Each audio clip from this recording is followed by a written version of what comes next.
Хэрхэн даалгавраа хийгээгүй хүүхдийг мэдэх вэ? Нэг төвд нүдрүү хадч чадахгүй баг. Ой, сурагч баяр цагт даалгавраа хийсэн үү?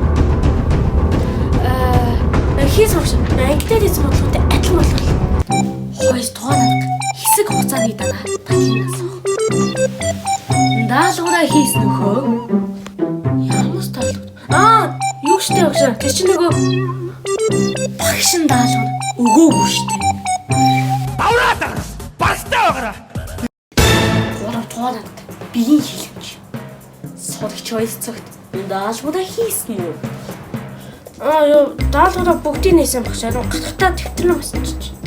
Дөрөвдүгээр арга. Дөрөвгээ буруугаан чи. Чи даалгавраа хийсэн үү? Яг хийсэн багш. Дүү санаач хийсэн. Өнөөдөр шин төвчөөс тавьсан. Маргааш төгөөд үзүүлж. 5 дугаар арга. Ихэнх сурагчид энэхүү аргыг ашигладаг. Энэ бол ярианы сэдэв үтчлэг. Бүгдээрээ даалгавраа хийцэх гэсэн үү? Би олчиж чалган шүү. Эсэ багш нөө сургуулийн унтлагын үзлэг ба штэ. Тэн дээр эдгээр сурагчид даалгавраа хийхгүй бол надад л.